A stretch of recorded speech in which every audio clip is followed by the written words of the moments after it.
Hello guys and welcome back to the Toffee Blues, your source for all things Everton. Once again I'm Greg and I'm going to be giving you my predicted lineup for our midweek EFL fixture against Fleetwood. Now these starting 11 shows are sort of cut in half at the moment to the league games, which are quite self-explanatory. The team picks itself. It's going to be the same team week in, week out whilst we're sort of riding this higher form that we're on and we have the confidence that we have. We'll obviously break down each position, where the players are playing well, if there's any risk that they'll lose their position to someone on the bench, and still go over player by player. But where my job is really tough here is these cup teams, because we've got so many players, I don't want to say prominent players, but players on high wages or who featured quite prominently last season, all battling it out just to be able to start in our sort of second team, to prove that they should be in the squad and on benches going forward into the season, to prove that whilst our squad has taken that sort of level up in quality, that they should still be a part of this project. And there's you've got Walcotts and Iwobis, Bernards, Delphs, who were all quite prominent last season in terms of game time, and now they're sort of fighting to stay in and prove their worth, which is quite a good thing if you think about where we're going as a club. It proves that we've taken that level up in quality, and there's players that we demanded more from last season who now aren't just in the lineup because they're at the club. They now have to prove themselves a little bit more to a real quality manager.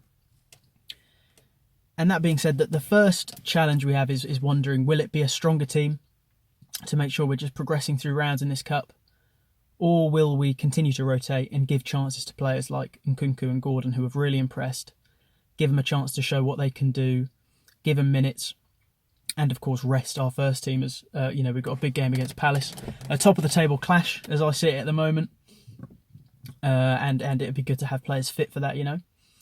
And in no uncertain terms, really, Ancelotti said he wants to use these cup games as a way to rest his first team.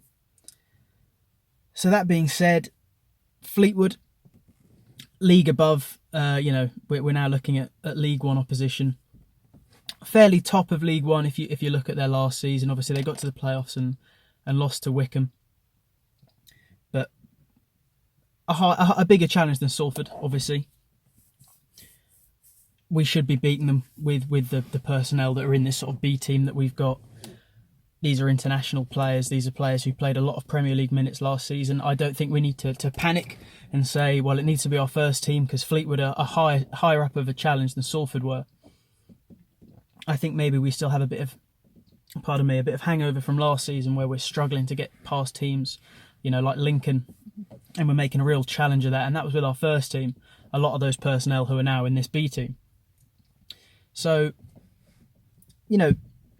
I don't think we need to take too much of a rise in quality in the players in the squad. I think Fleetwood, we should be beating them. If not, it's a chance just to say, these players can't be beating League One oppositions. We need to really consider getting them off our books.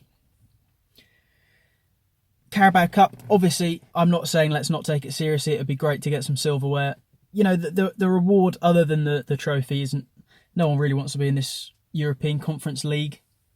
I mean, that's my opinion at least. I see it as a bit of a vanity project.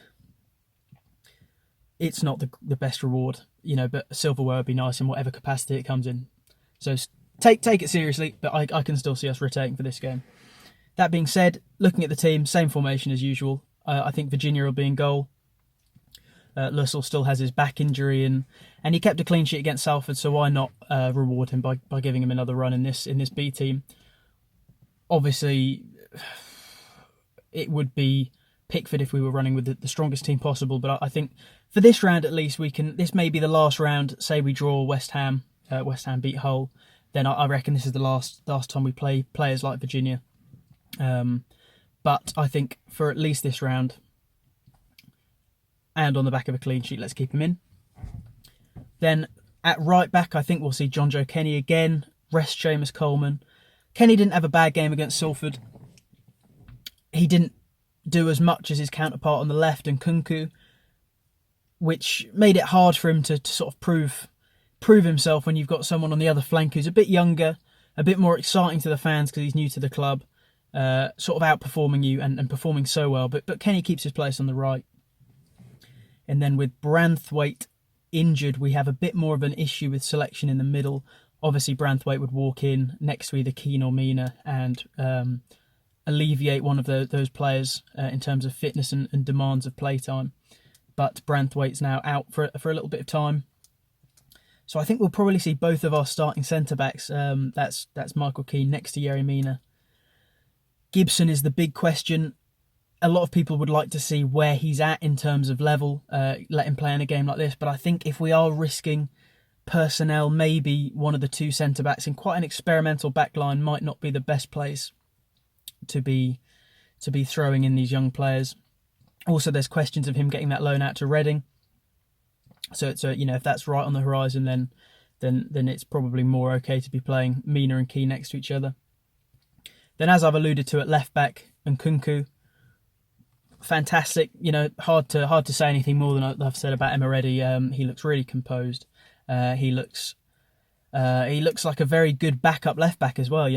We're quite blessed to have had Bainesgo and Dean come in as the first choice and slot in perfectly and be, in my opinion, the best left back in the league. And now we've got someone in behind him in the pecking order who looks very competent. It's a position we're quite blessed with. Nkunku at left back. One of the players who, if Dean wasn't there, probably would have proved from the Salford game that he deserved to be in that first team. It was a shame not to see him on the bench against Spurs, but again, if he's slotting straight in here, then that's fine. Then we move on big time to where the questions are asked, which is that midfield three. Last time out, it was I believe Tom Davies, Gylfi Sigurdsson, and Bernard in some sort of shape. I think we'll see two of them stay. I think Davies will stay in. Rumours linking him to Southampton at the moment. I'm not too sure how realistic that is, but I think he'll keep his spot. Ancelotti seems to have some sort of faith in him. He didn't play great. He didn't play dreadfully against Salford, but he's getting a lot of bench time and some substitute minute appearances in the league. Next to him, it'll ruffle some feathers, and I'll reiterate, this isn't who I choose, but what I just on speculation, I think Delph will come in. There was talks of him being not on the bench for Spurs because he was going to feature quite prominently in this game. I'm going to take that to mean he'll start, but it could also just mean he's on the bench. But let's see, my prediction as to maybe sturdy the team. He's more of a natural centre mid. He might sit next to Davies, and then obviously just ahead of them, Gylfi Sigurdsson, who played well against Salford. Goal and assist, I believe it was. Not featuring as much in the league. Obviously, he's coming in as a substitute, but it'll be pretty fresh, pretty fit, and I think we'll see him retain his space. Then comes the front three. On the right side, it really is a question of Walcott, Iwobi, maybe Bernard, but we haven't seen him out on the right quite so much. So I'd narrow it down to Walcott and Iwobi, and I think because of what we saw Iwobi coming on for the last few minutes of the Spurs game, I think we'll probably see him. Obviously, just back from a rumoured injury, I'm not too sure, but I think we'll see him out on the right as opposed to Walcott. Walcott seems to be falling a bit out of favour with Ancelotti. Maybe some minutes as a substitute, but I think we'll start Iwobi. Out on the left, the only other player who really showed what he could do against Salford was Gordon.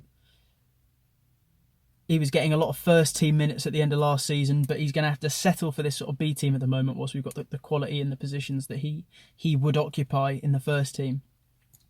But if he continues this trajectory he's on, then he could keep proving and keep pushing, and this is a fantastic sort of opportunity for him to do that. And that being said, that leaves us up front. I think Moise Keane, who had a real stinker against Salford, he did, but just he needs the chances to prove himself. This might be him running on a bit thin ice if he has another stinker here against Fleetwood. But this is kind of opposition he should be tearing through, an international player. He got on the score sheet against Salford. Maybe that'd be good for his confidence, and he can continue that and maybe contribute a bit more from open play. Obviously, it was a penalty that his goal was. But obviously, highly speculatively, that's my team. Virginia in goal, Kenny, Keane, Mina, and Nkunku as the back line. Davies, Delph, and Sigurdsson. Sigurdsson slightly more advanced in the midfield. And then a front line of Iwobi, Keane, and Gordon.